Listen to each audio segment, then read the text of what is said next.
सतनाम के जाप से ये बाजे अनहद नाद, तोबा पुरुष कबीर की ये छूटे सभी उपाद।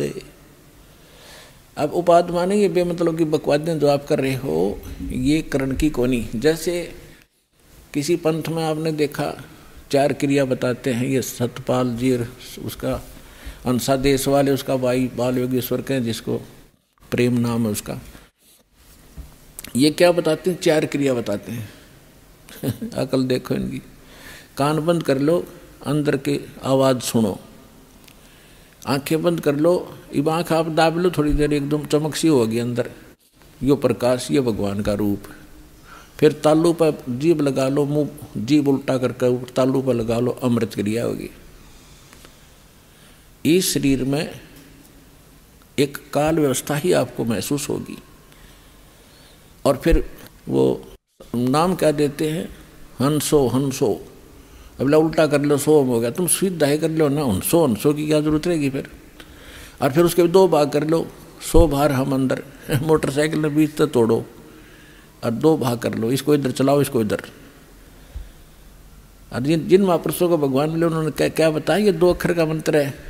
अरे सोम शब्द के देने का अधिकारी भी नहीं है।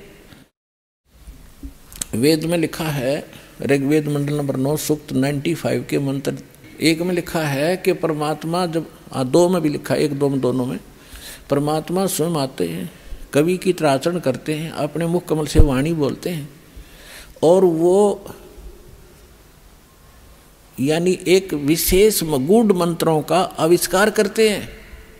अच्छा ज्ञान जो सही गूढ़ मंत्रों को बताते हैं, आविष्कार करते हैं, यानी नए ढंग से बताते हैं जो पहले ना हो।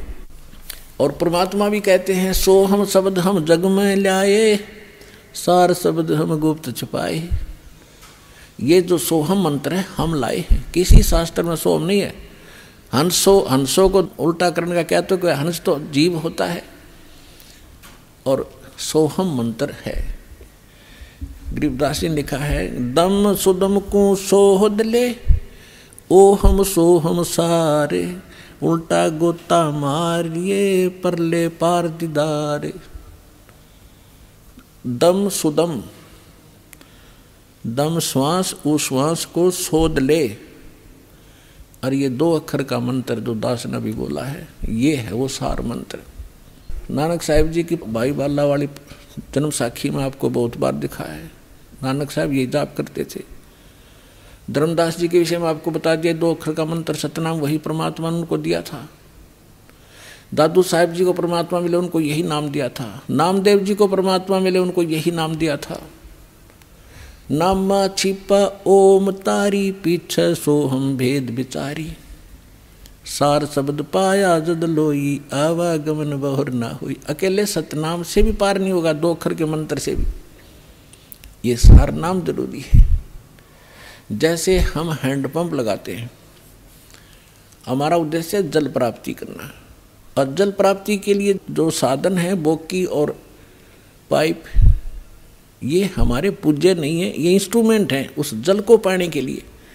परमात्मा प्राप्ति के लिए ये मंत्र जो हैं, ये हमारे पूज्य नहीं है, ये हमारे इंस्ट्रूमेंट हैं, ये मंत्र उस परमात्मा को पाने के लिए। तो हम श्वास उश्वास से इनकी बोकी लावांगे, और बोकी का काम है जहाँ जल है वहाँ तक पाइप पहुँचा दी। जल नहीं मिला, पहुँच गई अवश्य, लेकिन उसके बाद फिर हैंडपंप नारी मशीन लगानी पड़ती है, और उसकी भी क्रिया करनी पड़ती है, तब वो जल निकलेगा। तो सतनाम तो समझ लो बोकी और पाइप है, और सारनाम वो हैंडपंप है मशीन ऊपर की, और फिर उसकी क्रिया करेंगे जब वो जो वस्तु निकलेगी वो है जो हमारा उपास्य है। तो इस मंत्र सतनाम आपको मिल गया, सारनाम मिला नहीं तो भी पार नहीं हो पाओगे। लेकिन बात बहुत लवा लागी, इस सतनाम लेकर भी आपकी मृत्यु होगी, डरना नहीं किसी कारण से। और मृत्यु जब होगी आपका, क्योंकि आप दृढ़ नहीं हो पाते। प्रथम बार भगवान सुना, प्रथम बार ये ज्ञान सुना, प्रथम बार ये नाम सुना, हम तो उसमें रंग रहे हरे कृष्ण हरे राम राधे श्याम, जय गणेश देव, हमने वो अच्छे लगते हैं। और इस मंत्र को प्राप्त होकर भी हमारी आत्मा दृढ़ नहीं होती, और जब तक आप हर तरह से दृढ़ नहीं होगे तो नाम खंडित बन जाता है, और उसमें काल का दाव लग सकता है जिसमें आपका नाम खंडित हो और आपकी मृत्यु का संयोग सद गया हो।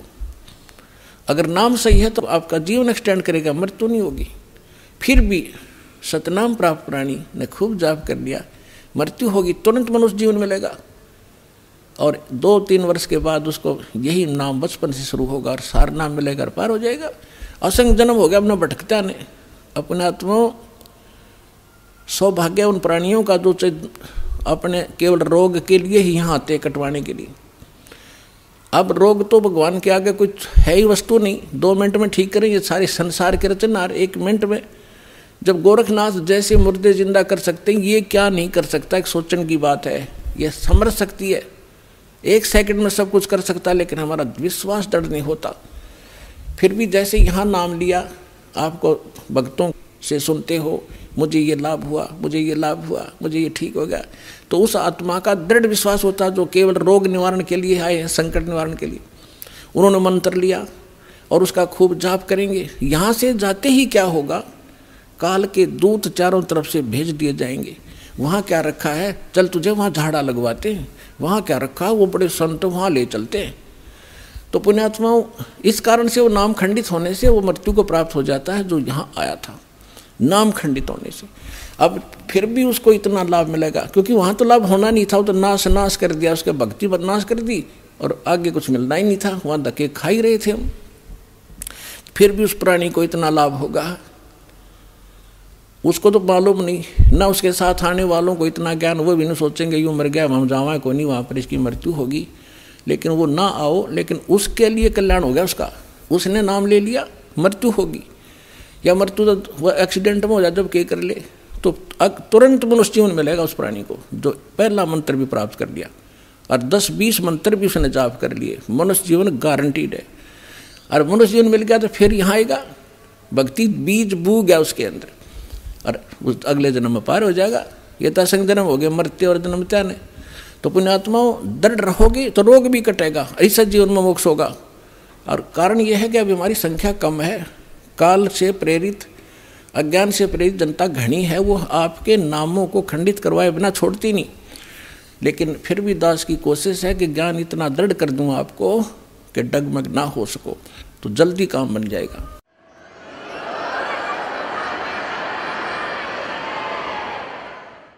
कहते हैं, अब जैसे प्रसंग चला था, जैसे कान बंद करके धुन सुनते हैं, धुन कि हमें धुन सुनती है और न धुन।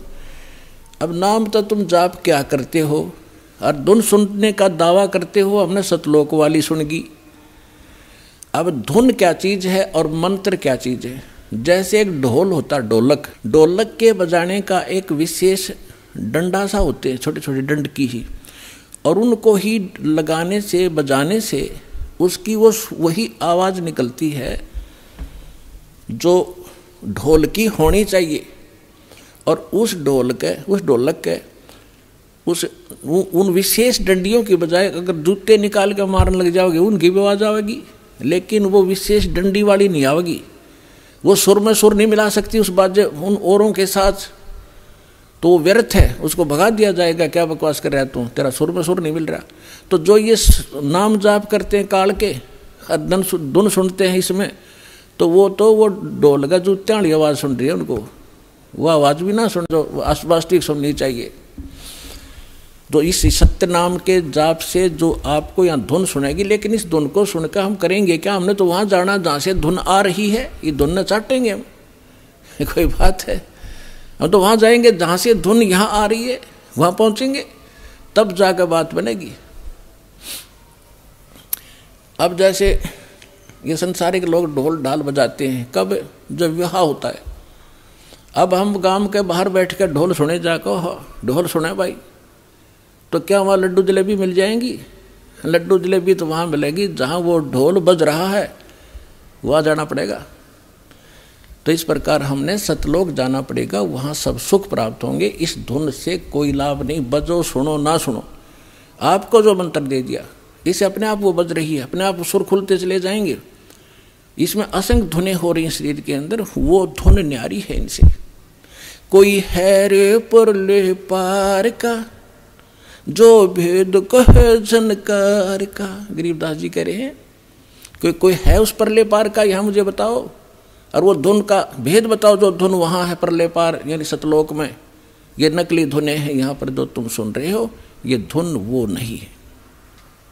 गरीबदास जी क्या कहते हैं, कोई है रे परले पार का, जो भेद कहे झनकार का। कोई है रे परले पार का, परले पार यानी सतलोक में कोई गया हुआ वापस आया हुआ हो तो बताओ मुझे। ये खुद होकर आए थे, उस धुन को सुन कर आए थे, कानों से सुन कर आए थे।